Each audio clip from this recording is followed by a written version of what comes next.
Shabbat Shalom, queridos hermanos y amigos. Los que nos están viendo en YouTube, pues a lo mejor me están viendo el lunes, martes o un miércoles y el anuncio de Shabbat Shalom pues estaría fuera de lugar, pero lo que pasa es que ese saludo es especialmente para los que están aquí conmigo en esta Shabbat semanal para estudiar la palabra del Todopoderoso. Entonces los hermanos de YouTube, que son muchos más de los que se reúnen aquí, pues van a estar escuchando el tema ya esta tarde, creo yo. Como había mencionado antes, voy a continuar hoy con el capítulo 6 de Yohanan, ¿verdad? Conocido como Juan en el mundo cristiano. Ya habíamos iniciado ese capítulo y de hecho habíamos estudiado, ese libro, y ya estudiamos 5 capítulos, hoy vamos para el 6, y estamos alternando los viernes entre el estudio de Yohanan y el estudio de los 613 mandamientos de la Torá, que también invito a los hermanos de los que no están aquí presentes, ¿no? Y que nos estén viendo en YouTube, los invito a participar, no solamente escuchar ese tema que subimos los viernes a YouTube, sino participar acá en vivo y en directo de las discusiones que a veces, discusiones me refiero a explicaciones y participaciones con comentarios adicionales que se hace al final del estudio. No siempre se hace, pero a menudo sí. Bueno, comenzamos. Ahí tenemos el capítulo 6 de Yohanan. En hebreo se dice Perek, wow, o Perek Vav, según el hebreo moderno. Capítulo 6. ¿Ok?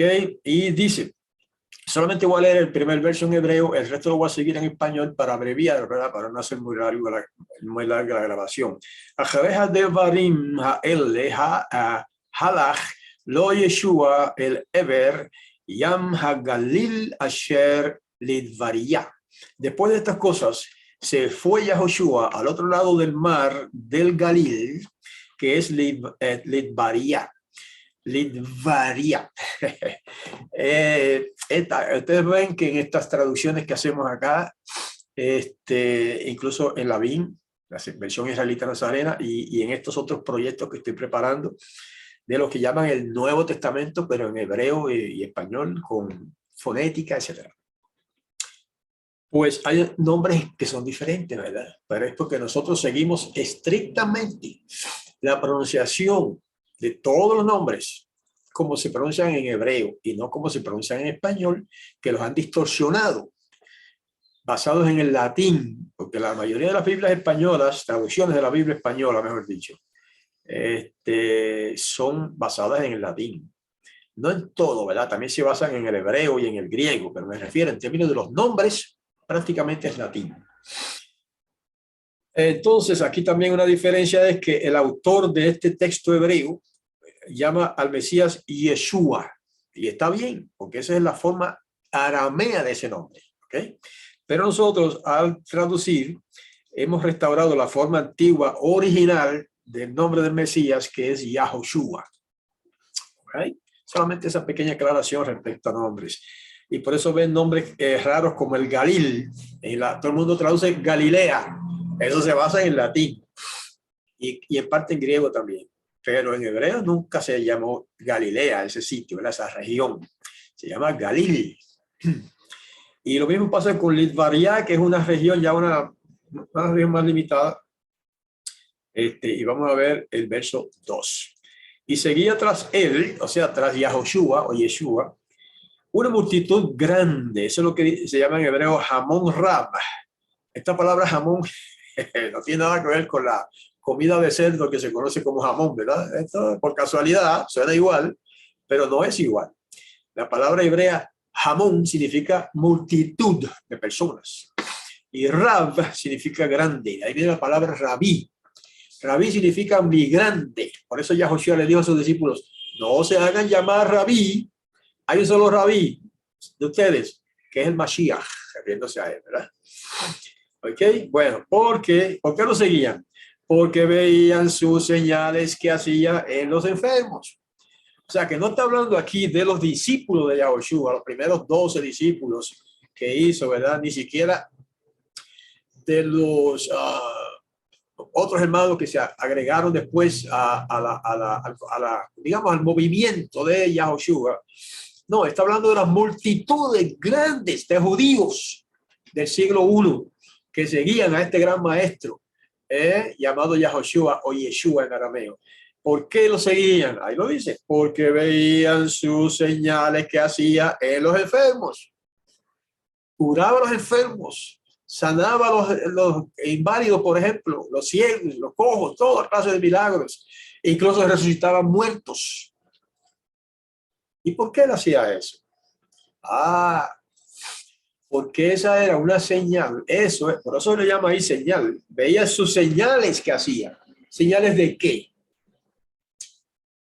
Estaba predicho ya veladamente por los profetas y ampliamente por los rabinos de la antigüedad antes del Mesías, que cuando venga el Mashiach de Israel, al establecer su reino en este mundo, va a iniciar una campaña internacional de sanación o de sanidad o de curación en todas las naciones. Y por eso este ministerio de curación que desarrolló Yahushua por el breve tiempo que estuvo acá como hombre mortal, porque sigue siendo hombre, pero era un hombre mortal en ese momento. Ahora no es mortal. Eso era como un anticipo, hermanos, una prenda. ¿Qué más se puede decir? Una prenda, un anticipo de lo que viene después. Así como cuando nos dio el Espíritu de Santidad y se le llama un anticipo de la plenitud del Espíritu que se nos va a dar en el reino. ¿Ok?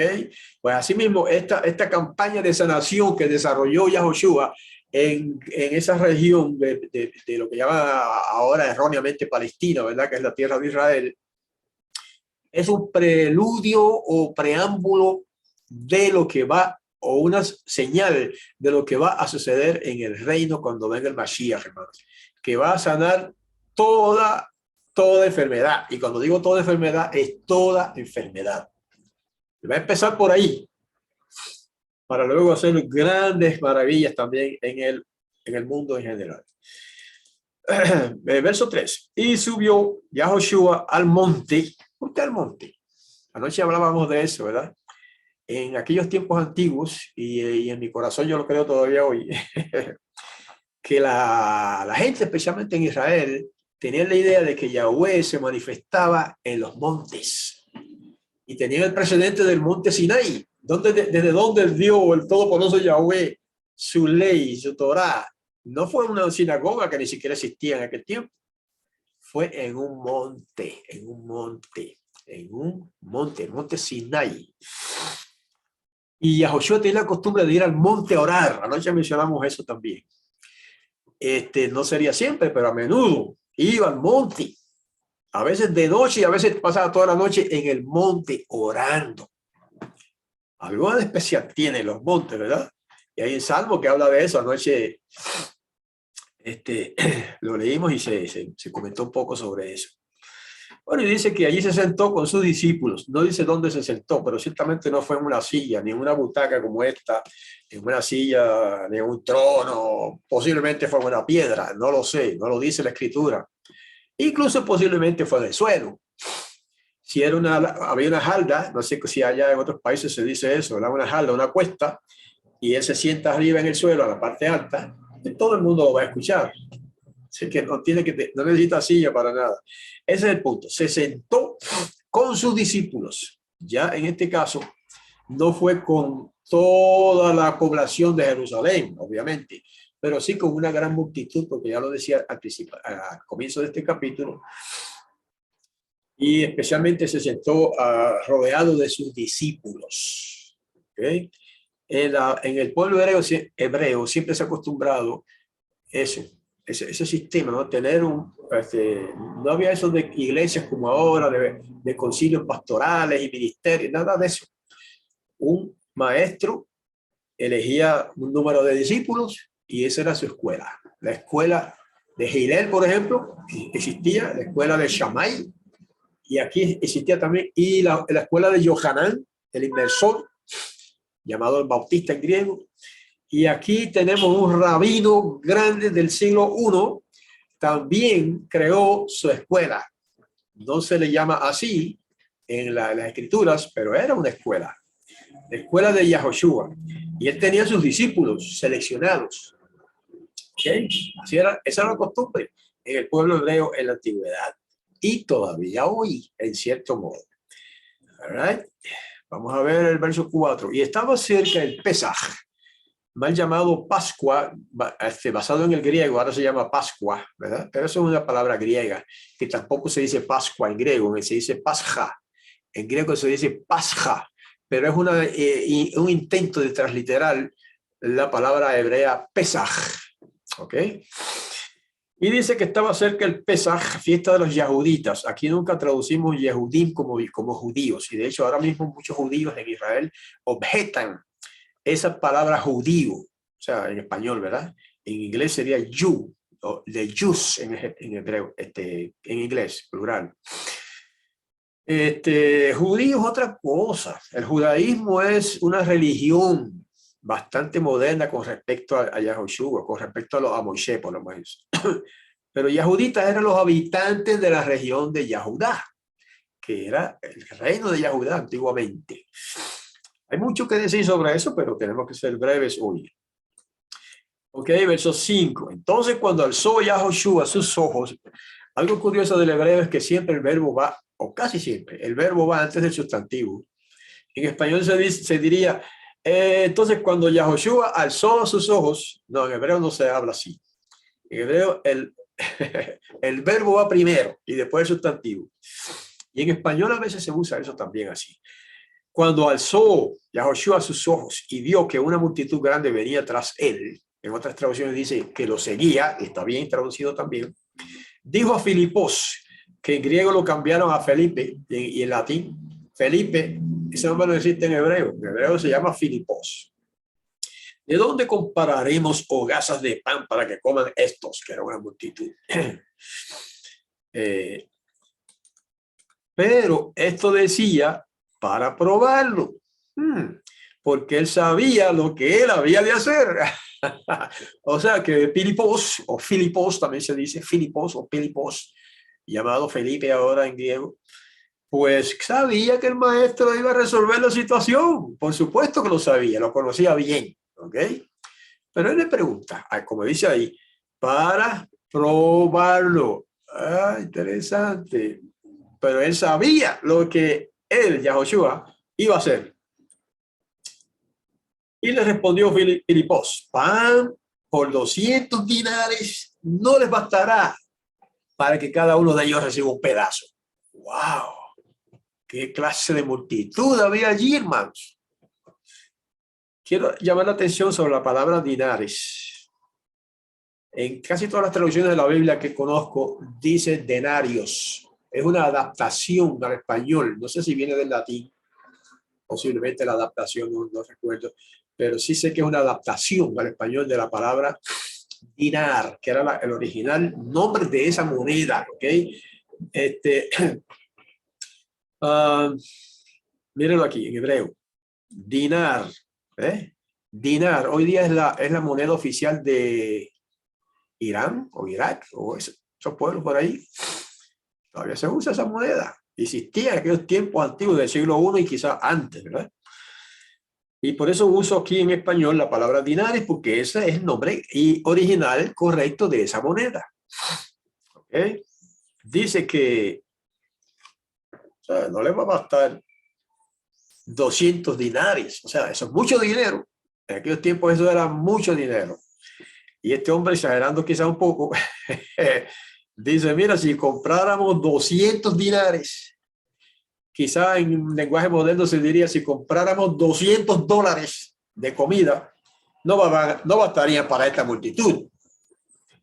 Qué desafío, hermanos, qué desafío le pone a el Mashiach, Yahoshua, su discípulo Filipos. O Felipe, ¿verdad? Para que todos entiendan. Bueno, y le dijo uno de sus discípulos, a Andreas usted diría, pero ¿por qué pone Andrea si eso es un nombre femenino? No, señor. ¿Será que algunas mujeres hoy día se llaman Andrea? Pero en hebreo y en griego ese nombre es masculino. Pero si se le pone a una mujer y se llama Andrea, está bien, no hay problema con eso, porque hoy día en español es un nombre femenino. Pero lo que explico eso para que sepan por qué dicen en hebreo así. Andreas es un hombre, hermano de Simón Petros. Petros es un nombre griego, porque Mashiach le cambió el nombre a Simón, le puso Simón Kefá. Pero el Kefá es arameo. Simón es hebreo, Kefá es arameo. Vean cómo se mezclan estos idiomas. Por eso yo acepto tanto el nombre Yahoshua como Yeshua. Uno es hebreo y otro es arameo. Pero después se puso en los escritos apostólicos, se puso el nombre griego. Ese mismo nombre Kefá en griego significa Petros. ¿Qué significa? Piedra, una piedra. No significa roca. Roca en hebreo es Eben. Y no voy a entrar en muchos detalles, pero para no alargar, pero es bueno que vayan pensando en estos detallitos. Y uno de sus discípulos, Andreas, hermano de Simón Petros, dijo, hay aquí un muchacho pequeño, me imagino que a lo mejor lo señaló, está por allí, que tiene 5 panes de cebada, 5, y 2 pescados pequeños, posiblemente así, no sé, porque un pescado grande puede ser así, un pescado pequeño, más o menos, quizás así. 5 pescaditos que él trajo para comer, ya hervidos o asados, su pan, porque era la costumbre, ¿verdad? Él llevaba su comidita para comer, 5 pescaditos que daban para él comer, asados ya, y panes. ¿Cuántos panes? Perdón, dije 5 panes, me equivoqué en eso. No, eran 5 panes y 2 pescaditos, no eran 5 pescaditos. 2 panes, 5 panes y 2 pescados pequeños. Pero esto, pregunta él, ¿qué son para tantos de ellos? Para la multitud. Ahí tenemos un problema. El maestro dice, vamos a darle de comer a toda esta gente. Y ellos dicen, pero ¿cómo? ¿Cómo lo hace? ¿Cómo se hace? Con 5 hogazas de pan y 2 pescados pequeños, ¿cómo se hace, hermano? Los problemas a veces que nos ponemos los seres humanos, nosotros mismos ponemos los problemas, hay veces que no tienen solución. Pero siempre hay una solución para Yahweh, siempre. Y en este caso, a través de su hijo Yahoshua, y siempre a través de su hijo Yahoshua, Él nos ofrece soluciones para los problemas. Ahora, que nosotros las aceptemos y las implementemos, ya es otra cosa, ¿verdad? Pero las soluciones existen. Toda clase de problemas tiene su solución. Ahora, verso 10. Y dijo Yahoshua, hagan que los hombres se recuesten. Piensa que no se puso a dar explicaciones. Mira, no dice, yo ahora yo voy a hacer un milagro, voy a multiplicar eso. No dijo ninguna explicación. Hay veces, hermanos, que no hay que dar explicaciones de lo que uno va a hacer. No digo siempre, a veces. Esta es una de esas veces en que él no dio ninguna explicación. Él no se puso a decir cómo es que va a resolver el dilema y el problema de darle comida a una multitud tan grande. No lo hizo. Y hay veces que a mí me gusta actuar así también, a veces. Y dijo, hagan que los hombres se recuesten en el suelo. Y mucha hierba había en aquel lugar. Qué bueno, ya por eso alivia la cuestión, ¿verdad? No se van a sentar en la tierra que pues se les ensucia la ropa. Y entonces se recostaron los varones en número varones en número como de 5,000. ¡Wow! En verdad era una multitud grande, porque seguramente había mujeres también. Quizá no igual que los varones, que cantidad que los varones, pero había mujeres, se supone, ¿verdad? No lo dice ahí. Pero ahí lo que cuenta son los varones, 5,000. 5 hogazas de pan y 2 pescaditos. No sé si antes dije pececitos, pero no son pececitos. Pececitos son cuando están vivos, pescaditos cuando ya están muertos o asados, por ejemplo. Entonces se recostaron los varones, o sea, se recostaron todos, ¿verdad? Pero indica que los varones eran en número como 5,000 varones.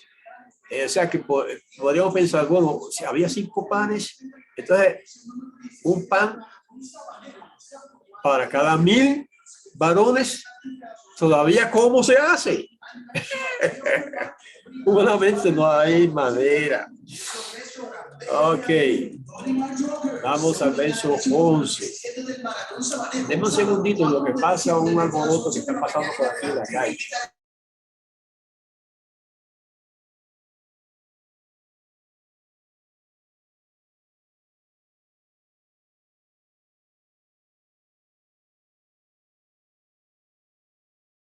Aquí en Puerto Rico pasaron recientemente una ley contra el boceteo. Aquí le llaman boceteo a esa costumbre de andar por las calles con altoparlantes en un volumen altísimo anunciando lo que sea.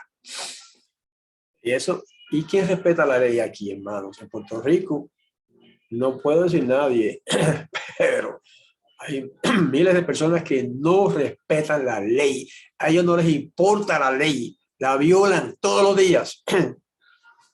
Problema de ellos, ¿verdad? Vamos ahora al verso 11. Y tomó Yahoshua aquellos panes, 5, y bendijo y repartió a los discípulos.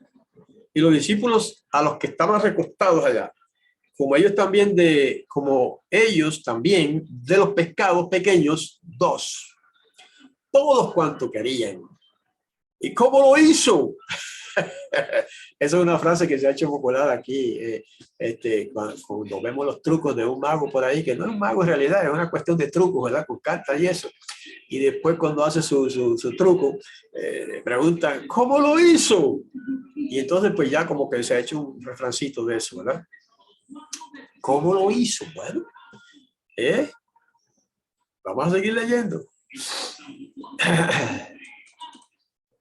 Y cuando se saciaron, o sea, todos comieron suficiente, dijo a sus discípulos, recojan los pedazos que sobraron para que no se pierda nada. Wow, hermanos. Con 5 panes y 2 pescados, este hombre, Yahoshua, el hijo de Yahweh, rey de Israel, en perspectiva en aquel tiempo,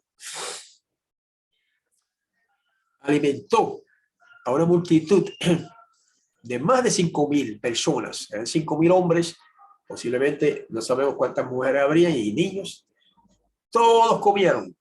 ¿Cómo lo hizo?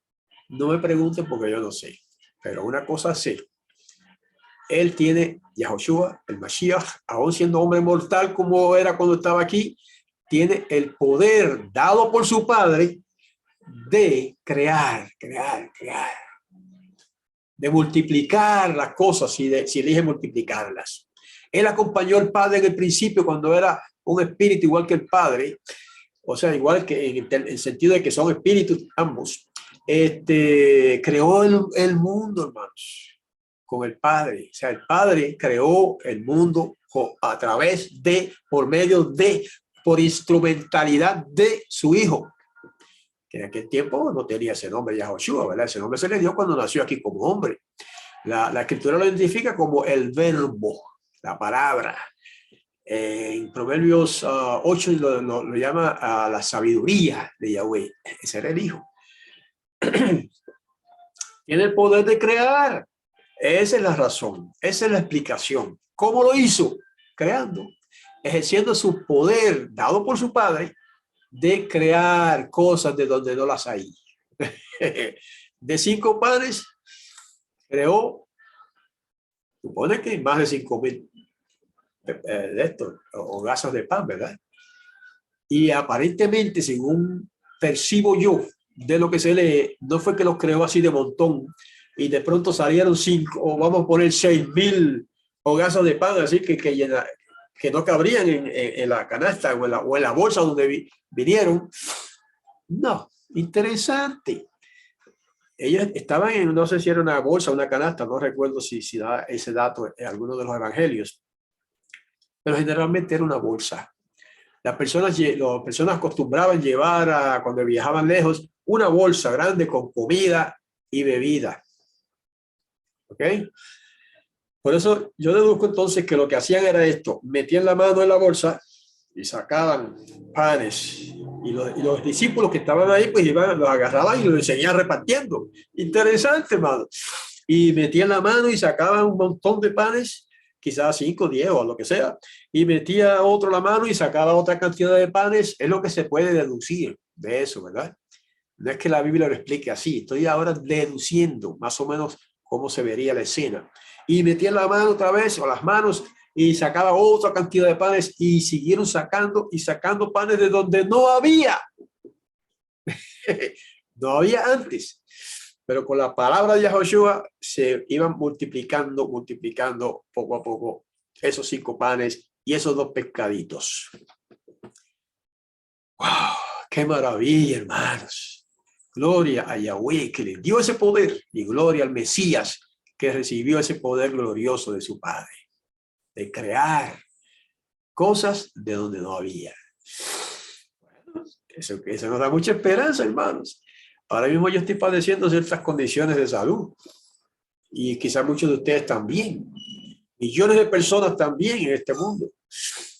Y tenemos, pero por lo menos nosotros tenemos la esperanza de que cuando venga Yahoshua, el Mesías, al plantar el reino de Yahweh en esta tierra, hermanos, va a repetir todos esos milagros y mayores para sanar a todos los enfermos, etcétera, etcétera. Ya lo dije antes, ¿verdad? Y también multiplicar la comida para todos, en lo que se prepara la siembra.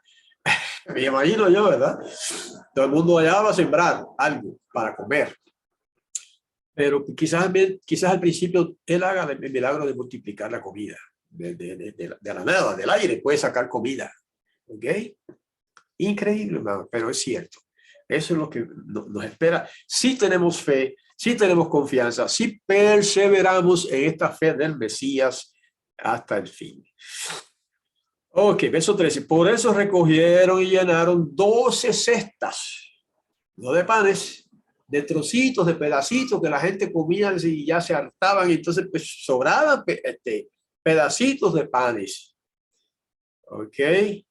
Mira qué cosa, 12 cestas, 12 canastas de trozos de pedacitos de los 5 panes de cebada que les sobraron a los que comieron.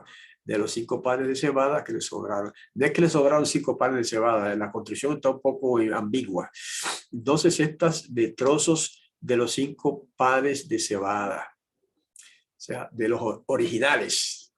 Sobraron 12 cestas de pedacitos, de sobras, ¿verdad? Y eso pues quizás se lo comieron después. Alguien o el dueño de la, bueno, el dueño de la cesta no creo que lo hiciera, pero quizás se repartió después más tarde y otros se lo comieron. Ok.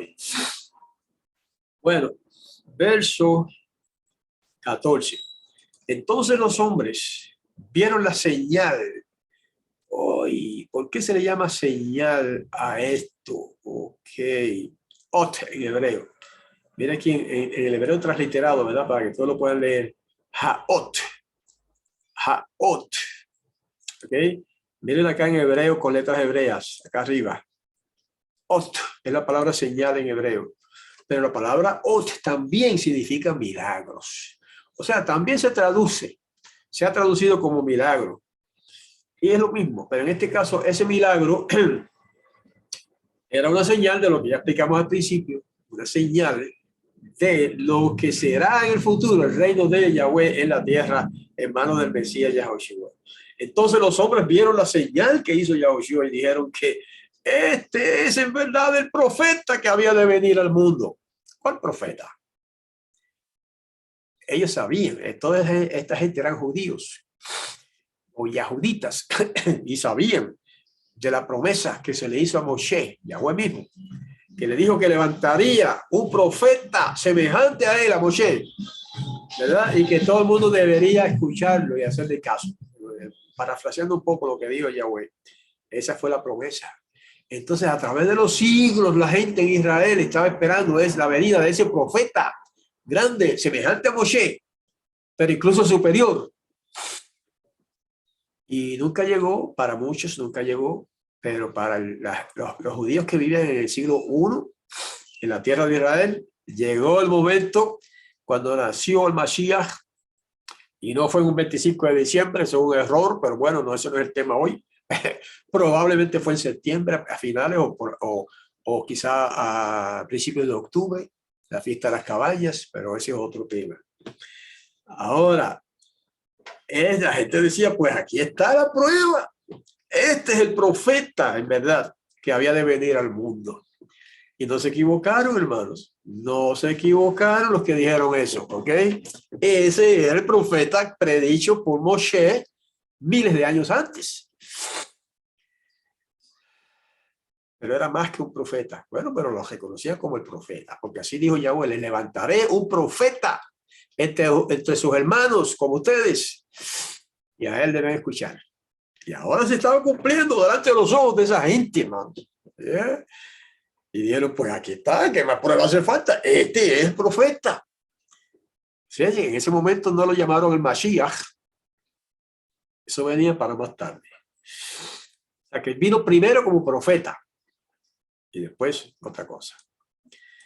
Verso 15, verso 15 dice, por eso, en hebreo se dice la gen, por eso yo les recomiendo a los hermanos esta obrita que estoy preparando. Aquí usted aprende hebreo, aprende vocabulario hebreo con estos libritos, porque compara el español con el hebreo, que lo tenemos en fonética, para que todos lo puedan leer, y aprenden vocabulario. Mira, la gen significa por eso.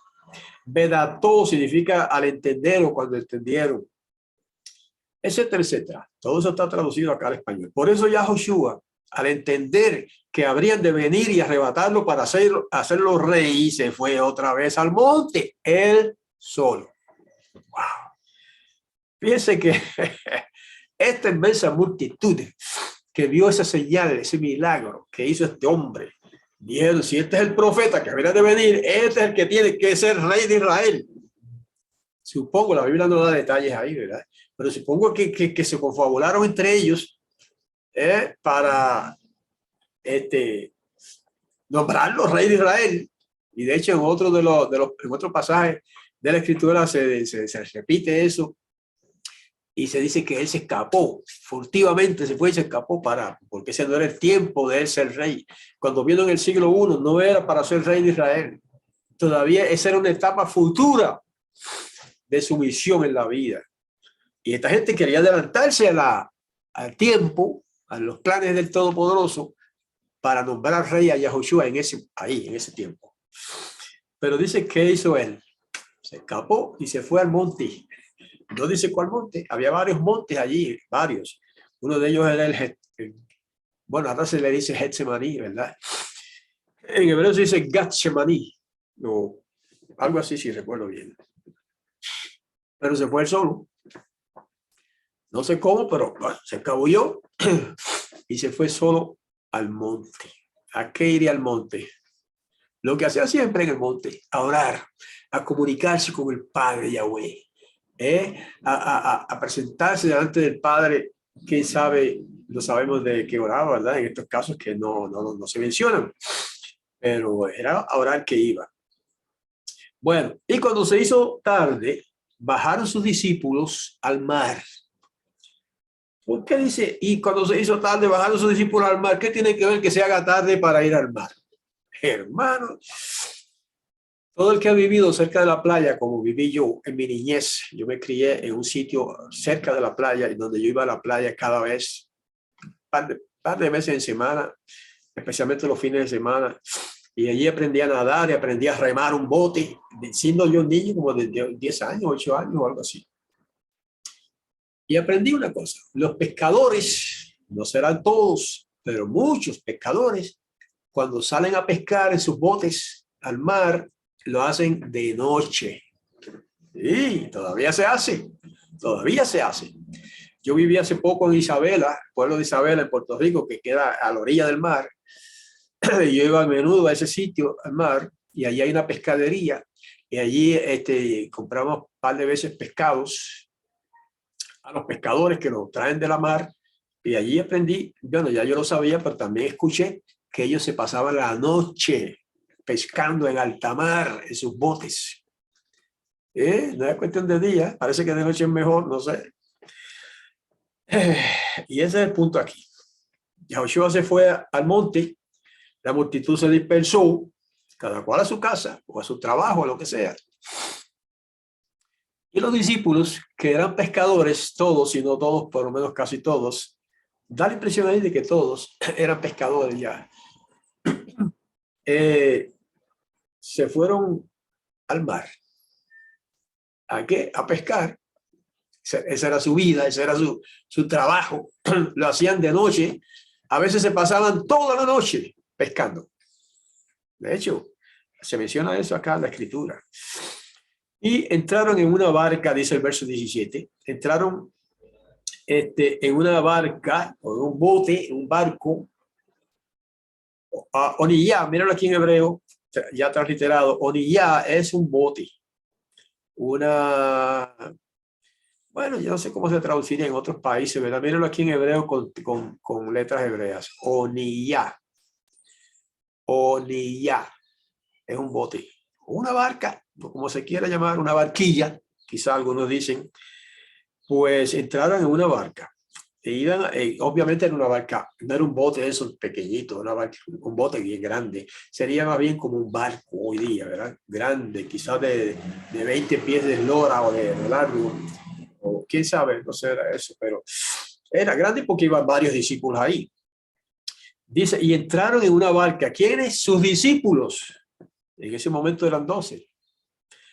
El mar, iban atravesando el mar hacia Kefarnahum.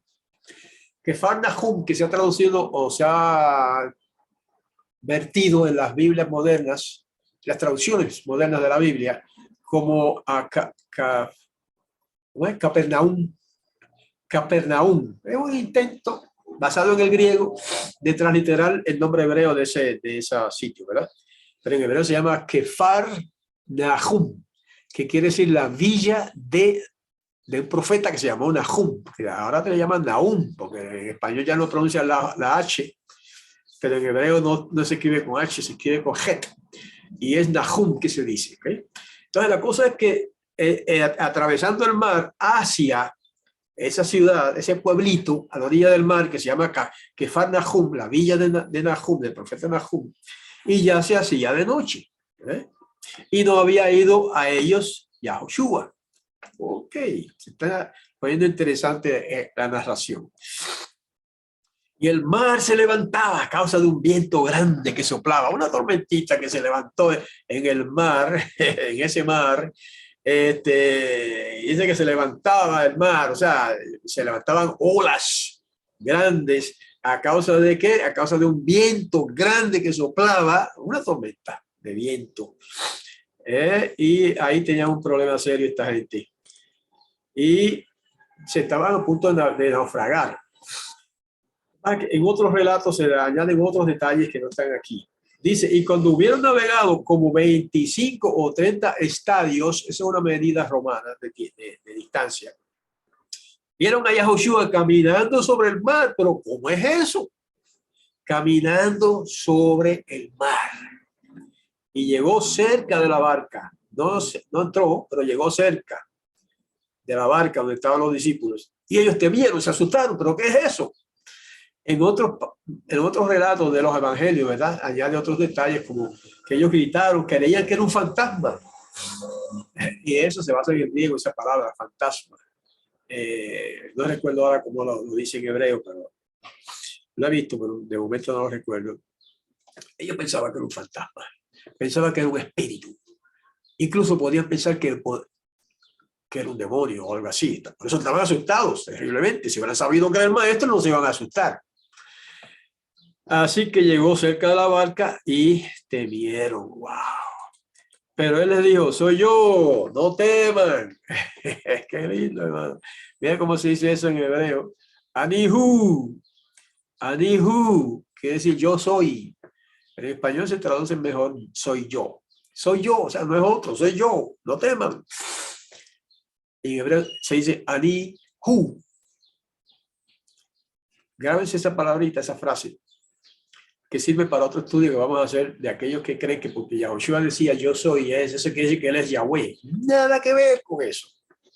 Porque en hebreo yo soy no se dice Eye Asher, que fue lo que dijo Yahweh en el monte, ¿verdad? Nada que ver, muy diferente la frase. Yahweh dijo, Asher, eso quiere decir, yo seré el que seré. Esa palabra está en tiempo futuro y lo podemos demostrar fácilmente con las escrituras. Que la palabra hebrea no significa yo soy, significa yo seré. Y en el caso, como él lo dijo, Asher, significa yo seré el que seré. Tengo un estudio preparado sobre eso. Si alguien quiere o interesa, puede solicitarlo y se lo envío. En hebreo se dice, el decir para decir yo soy, no se dice se dice Anihu. Grábense eso es importante. Y después dice al tirau. Al tirau. Al quiere decir no. Tirau, teman. No teman, ahí está, en español también lo tenemos, pero él les dijo, soy yo. Me imagino que gritó un poquito así, ¿verdad? Porque no estaba pegadito a la barca, estaba, dice nada más que cerca. Posiblemente gritó un poco, soy yo, no teman. Qué lindo, hermano, relato totalmente humano, para que todos lo entiendan. Entonces, gustosos lo recibieron en la barca, me imagino que empezaron a reírse y a quién sabe, hasta gritar, pero de alegría. ¿Ah? Y entonces lo recibieron en la barca, entró a la barca y luego llegó la barca a la tierra a la que iban. Ellos iban hacia Kefar Nahum. Llegó allí, ¿ok? Un relato precioso de lo que, de un asunto que sucede en el siglo I, más de 2000 años, ahora, para atrás, ¿verdad? Desde ahora. Bueno, vamos a ver qué nos dice el verso 22. Y al día siguiente, cuando vio la multitud que estaba al otro lado del mar, porque ya lo estaban esperando allá, porque las noticias se corrían fácilmente, que no había allí otra barca sino una pequeña, que habían entrado en ella sus discípulos y que no había entrado Yahoshua con sus discípulos a la barca, que sus discípulos habían entrado ellos solos. Fíjense que esto es un español malito, ¿verdad? O sea, es una traducción extra literal del hebreo. Por eso que no suena muy bien en español, pero es que he intentado reproducir incluso la sintaxis hebrea para que los hermanos disfruten de cómo es que se dicen las cosas en hebreo, ¿verdad? Por lo menos por medio de traducción. Ahí está. Esa multitud que había estado con él antes, que se hartaron de pan y pescado, gracias al milagro que él realizó allí delante de ellos, pues se enteraron de que los discípulos se habían ido solos al mar a pescar, que Yahoshua se había ido al monte. Por eso aquí habla de esa manera. Ya lo leímos, ¿verdad? ¿Y qué pasa? Ellos se fueron, quizá alguien averiguó para dónde iban, seguramente son cosas que no, datos que no da la Biblia, pero se sobreentiende, ¿verdad? Que antes de los discípulos irse a pescar, pues dirían a alguien por allí, vamos a ir a pescar por ahí y vamos a llegar hasta Kefar Nahum. Porque esa multitud supo que ellos iban para allá. Y entonces dice esto que ya hemos leído, ¿verdad? Entonces vamos a ver qué nos sigue diciendo el verso 23. Pero otras barcas llegaron a Tiberia, ya eso es un nombre que se le dio en griego a esa región, ¿verdad? A la región, no necesariamente la ciudad, cerca del lugar donde habían comido allí el pan que había bendecido el amo. O sea, era un sitio cerca, no era lejísimo, así que la multitud se fue para allá también al otro día a escuchar a ese hombre que era una cosa nunca vista, ¿no? Y aquí lo llamamos el amo. En hebreo, en la traducción, en hebreo dice Adón. Mírenlo aquí en la transliteración. Mírenlo aquí en el hebreo, hebreo, como dicen algunos. O sea, escrito con letras hebreas, Adón. Así como ese es el título que se le daban a todas las personas. No era Mesías porque fuera Dios, como dicen algunos erróneamente. No. Y generalmente se traduce Señor eso. La palabra Señor no tiene nada que ver con la divinidad. Se le dice a los hombres también Señor. Y en hebreo, Adón, el amo, esa es la palabra. Eso es lo que significa Adón, amo, el dueño. Y así era que se trataba a los maestros también en aquel tiempo. Y hasta el día de hoy en hebreo también. Y quién sabe si la palabra don española, la palabra española don, pues viene de ahí, de Adón. Algunas personas de amistades, así personas que me conocen, me dicen don José. Digo, mi nombre español es José. Entonces, pues, conozco personas, especialmente de España, que me dicen don José. Eso es como un título común. Eso no es que, no tiene nada que ver con divinidad, es un título común. Ahora, originalmente se le decía Adón a los amos que tenían esclavos. Pero con el tiempo, la esclavitud pasó de moda, y se le decía Adón a cualquiera, a cualquier persona, ¿verdad?, honorable. ¿Sí? Don, como ahora se dice, don Pedro, don Juan, don Jacinto, don Ramón, un título común. Pues ese título se le aplica también a Yahoshua. Don Yahoshua. Lo que pasa es que en hebreo se dice Adón. Bueno, por eso hemos traducido acá el amo, que es como ellos le llamaban a su maestro, el amo. Y el Abin yo lo traduzco el maestro, que también tiene, es correcto, pero hay otra explicación para eso. Estoy avanzando porque ya estamos casi cerca del final del capítulo. Por eso, verso 24, cuando vio la multitud que Yahoshua no estaba allí y tampoco sus discípulos, o sea, allí donde habían estado antes, cuando él multiplicó los panes y los pescados, entraron también ellos en barcas y llegaron a Kefarnahum buscando a Yahoshua. O sea, ellos sabían que era para allá que él iba, y que era para allá que iban los discípulos. ¿Cómo supieron que Yahoshua iba para allá? No sé, pero sabían que los discípulos iban para allá porque se los dijo, que ellos se dirigían hacia Kefarnahum, pero que iban a pescar. Bueno, yo asumo que iban a pescar. Quizás no, quizás simplemente iban de viaje. ¿Ok? Bueno, y el verso 25, vamos a leerlo en español. Y cuando lo hallaron al otro lado del mar, le dijeron, Rabí, ¿cuándo llegaste aquí? Una sorpresa. Estaba ya a la otra orilla del mar. Y fíjense como todo el mundo le decía Rabí. En aquellos tiempos, cualquier maestro grande en Israel que tuviera discípulos, tuviera una escuela con sus discípulos, se le llamaba Rabí. Y aquí está hablando de la gente, el pueblo, no sus discípulos necesariamente.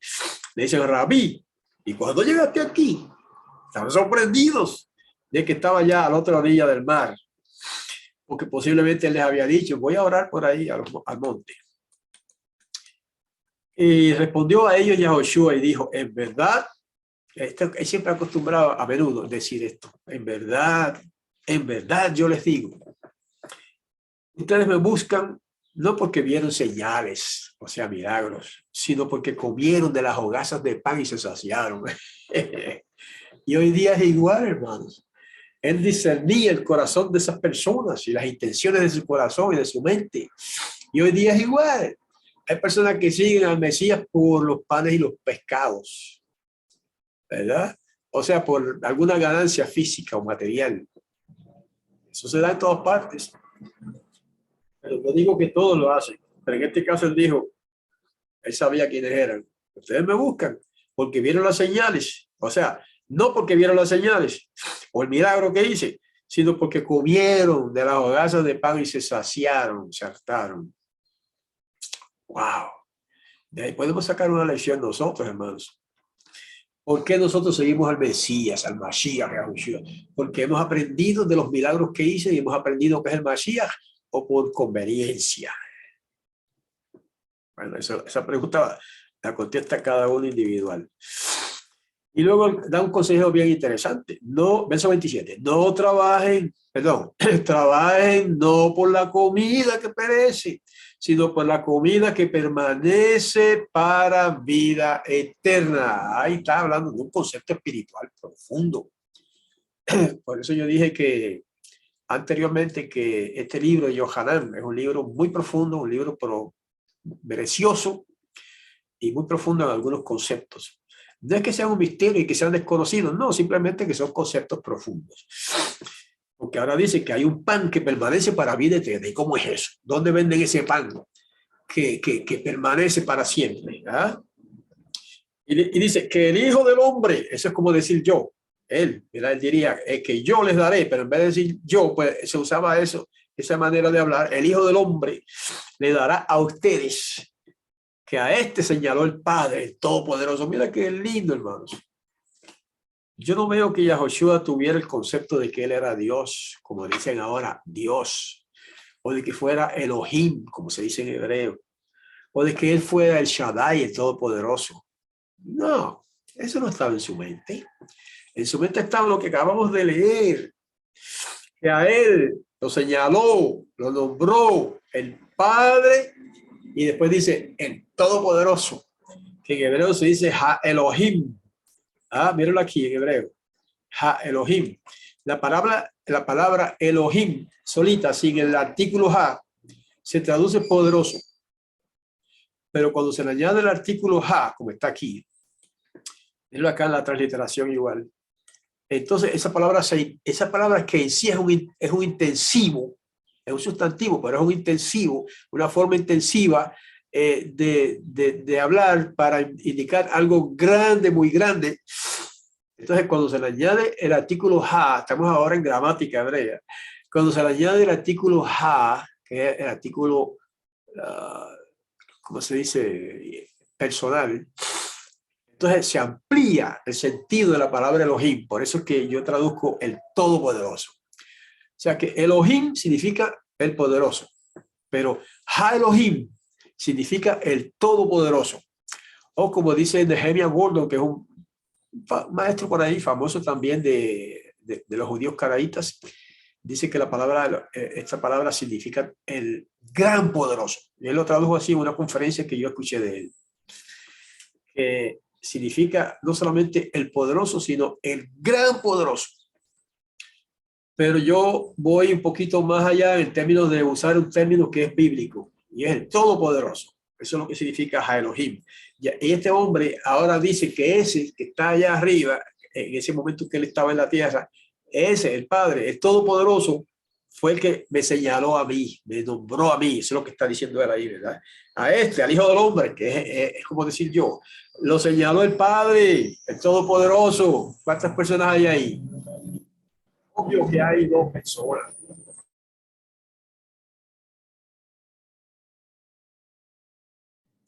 Bueno, ese no es el tema hoy tampoco, pero eso son inyecciones de conocimiento que hay que usar a veces, ¿verdad? Para ligar un tema con otro que tiene mucha relación. Ok.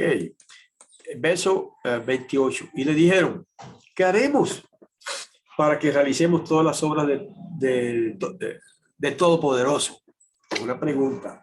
Entonces, en el verso 29, respondió Yahoshua y le dijo, esta es la obra del Todopoderoso, de Ha Elohim, del Padre, que ustedes crean en este. Me imagino que él se señaló a sí mismo, ¿verdad? No lo dice ahí, pero se supone que crean en este que él ha enviado. Ahí está, ahí está. ¿Cuál es la obra del Todopoderoso? ¿Cuál es la obra de Yahweh? Que crean en este, Yahoshua, el Mashiach, a quien él, el Padre, ha enviado. Hermano, ¿qué más quiere? Ahí tenemos la enseñanza pura de la Sagrada Escritura. ¿Ok? Y dijo algo más. El verso 30. Entonces le dijeron, ¿qué señal tú haces para que veamos y te creamos que tú obras? Nuestros padres, sigue diciendo la gente, nuestros padres nuestros padres, el man, ahora se dice maná en español gracias al latín, pero en hebreo se dice el man, es el maná, lo mismo. El man comieron en el desierto nuestros padres, como está escrito, pan del cielo les diste para comer. Pero en el verso 32, y les dijo Yahoshua, en verdad, yo digo a ustedes, no les dio Moshe el pan del cielo, sino mi Padre les da el pan del cielo, el verdadero, y ese es él. Él podía haber dicho yo, pero no lo dijo de esa manera, ¿verdad? Ese es el pan del cielo. Y sigue diciendo, porque el pan del poderoso es el que bajó del cielo y da vida al mundo. Ahí está confirmando, hermanos, nuestra creencia en la preexistencia del Mashiach, que algunos incluso mesiánicos, algunos mesiánicos niegan que él haya existido antes como ser, ¿verdad?, vivo, hijo del Padre. Y aquí hablando de él, dice, porque el pan del poderoso es el que bajó del cielo, que era él, y da vida al mundo. Ay, y le dijeron, amo nuestro, Adoní, siempre danos ese pan. Qué interesante. Bueno, en este caso no es Adoní porque es plural. Perdón, mírenlo aquí en hebreo. Adonenu. Mira, ahí está en hebreo, en plural, y en la transliteración Adonenu, ¿verdad? Cuando es una persona la que habla, le dice Adoní, que quiere decir mi amo. Pero si son varias personas que hablan, entonces dice Adonenu, que quiere decir nuestro amo. ¿Ok? Y aquí está, amo nuestro. Siempre dando ese pan. Qué lindo, hermanos, tremendo. Ellos creyeron en él inmediatamente.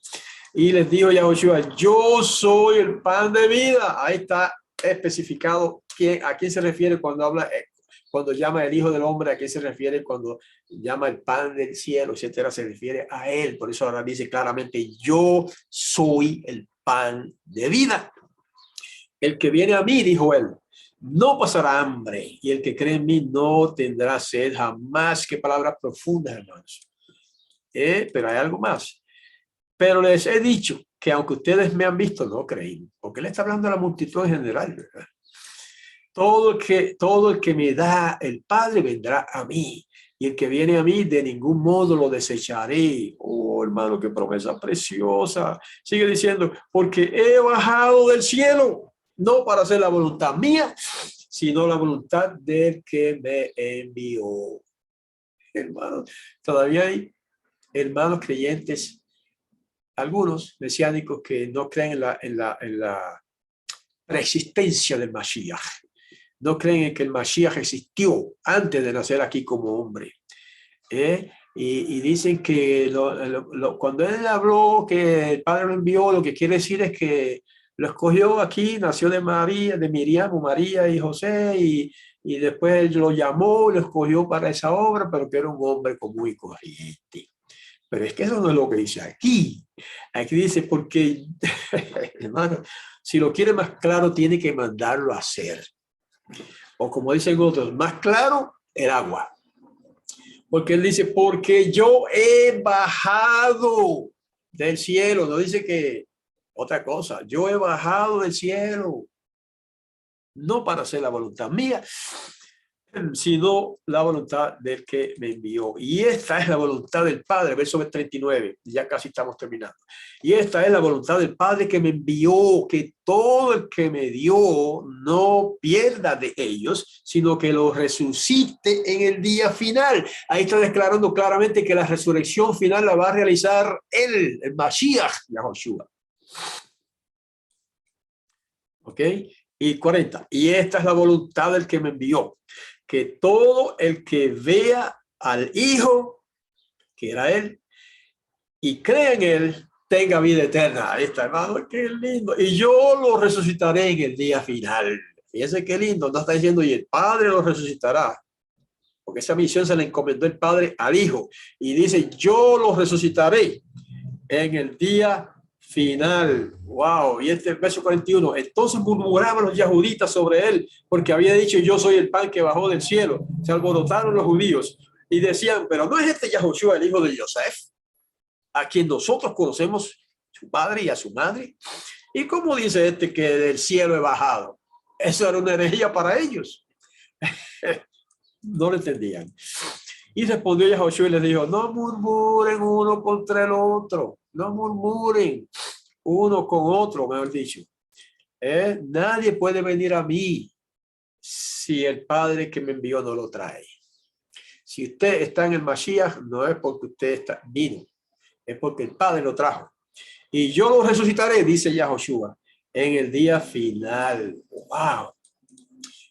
45. Y está escrito en los profetas, y serán todos enseñados del Todopoderoso. Por eso todo el que oyó del Padre y aprendió, viene a mí. Esa palabra de Yahushua. No es ahora José Álvarez el que está hablando, ¿verdad? Estoy leyendo de la Sagrada Escritura. Y él dice, todo el que oyó del Padre y aprendió, viene a mí, dijo el Mashiach Yahushua. Verso 46. No que haya visto a alguien al Padre. Ahí confirma lo que dice en otro pasaje, que nadie, ningún hombre jamás ha visto al Padre. Sino aquel que vino del Todopoderoso, ese ha visto al Padre. Wow, el único hombre, el único ser humano que ha visto al Padre es Yahushua, el Mashiach. Y Yeshua si lo quieren en arameo. Y si lo quieren en latín, Jesús es la misma persona, solo la gente ha cambiado los nombres. ¿Ok? 47. En verdad digo, o en verdad yo les digo a ustedes, el que cree en mí tiene vida eterna. Qué lindo. No dice el que cree en mí tendrá vida eterna. El que tiene en mí tiene vida eterna. Pero eso, la explicación de eso tenemos que dejarla para después porque el tiempo se acaba. Verso 49 dice, sus padres comieron, dice el Mesías a la gente, sus padres, a los judíos, el pan, comieron el man en el desierto y murieron. Este es el pan del cielo, me imagino que se señaló a sí mismo, ¿verdad? Para que coma el hombre de él y no muera. ¿Ok? Qué tremendo. Y después dice, yo soy el pan vivo que bajó del cielo. Si come alguien de este pan, vivirá para siempre. Y el pan que yo daré es mi carne, que yo daré por la vida del mundo. ¡Wow! Hermanos, qué palabras profundas, no se pueden entender. A menos que usted lo voy a dar ahí. Cuando contendían los yahuditas uno con otro diciendo, ¿cómo puede este darnos su carne para comer? Ni siquiera entendieron eso y nosotros, sin embargo, lo entendemos hoy día, pero eso es tema para otro día. Y como sabía Yahushua en su interior que sus discípulos murmuraban sobre esto, les dijo, esto les escandaliza. Soné como argentino, ¿verdad? Y no creo que él fuera argentino, pero suena lindo en acento argentino. Y esto los escandaliza. ¿Y qué si ven al Hijo del Hombre subir allá donde estaba antes? Hermanos, los que creen que Yahushua no existió antes de nacer como hombre, léanse esto otra vez. Lean el libro de Yohanan otra vez. Y él le pregunta a los incrédulos, ¿y qué si ven al Hijo del Hombre, que soy yo, diría él, ¿verdad? Subir allá donde estaba antes. Ahí está la enseñanza de la preexistencia del Mashiach, clarito, dicho aquí en la palabra, en el Evangelio de Yohanan y expresado por el mismo Mashiach. Y dice, el espíritu es lo que da vida, la carne para nada aprovecha, las palabras que yo les hablo, espíritu son y vida son, así que se dice en hebreo.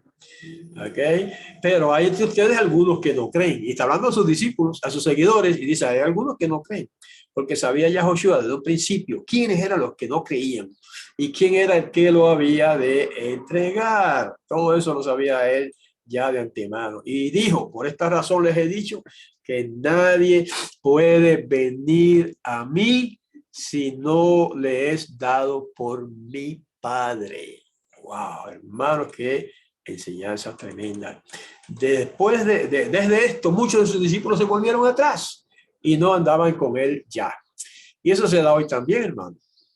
A veces uno enseña la verdad de la palabra y la gente la cree y de pronto dejan de creer y se van y se vuelven atrás. Eso se ha dado en todos los tiempos y se da hoy también. Entonces dijo Yahushua a los 12, ¿también quieren irse ustedes? Porque hablaba de muchos discípulos, ahora le habla a los 12 que estaban con él. ¿También quieren irse ustedes? Hermanos, qué arrojo tenía este hombre, ¿eh? Es como un desafío. ¿Quieren irse también ustedes? Y en el verso de 68, y le respondió Shimón Petros, o Shimón Kefá en arameo. Y amo, ¿a quién iremos nosotros? Las palabras de vida eterna están contigo. Wow. Me imagino que se lo dirían así con énfasis. Y nosotros hemos creído y conocido que tú eres el ungido. En ese es el español. En hebreo le diría Atá y Hamashiach, el Hijo del Todopoderoso vivo. Y les respondió Yahushua, ¿acaso no los escogí yo a ustedes 12? y de ustedes uno es adversario. Adversario que, fíjense que, miren en hebreo que dice la palabra Satán. Satán, ¿verdad? Miren la traducción, en la transliteración, Satán. Y la traducción es adversario.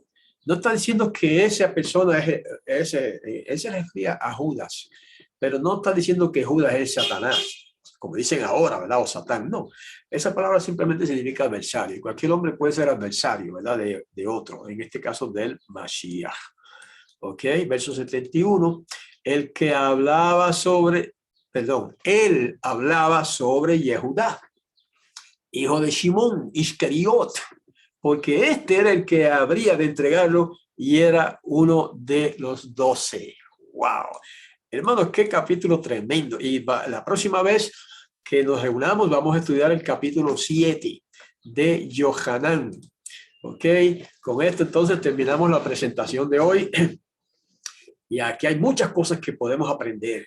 Y una de las más importantes es que Yahoshua, el hombre, Yeshua o Jesús, como le dicen los cristianos, es el hijo de Yahweh, que no son la misma persona. Son dos, padre e hijo, Yahweh y Yahoshua. Eso lo hemos repetido 1000 veces, pero eso no es lo único que se aprende aquí, ¿verdad? Todo lo que hemos leído es mucha cosa, mucha comida que aprender. Y una de las que no voy a contestar ahora o explicar, la vamos a dejar para después. A ver si me trago hablando. Es eso que dice, yo soy el pan del cielo. Dice, el que come mi carne y bebe mi sangre, tiene vida eterna. Ay, hermano, ¿qué significa eso? Eso lo vamos a dejar para otro día.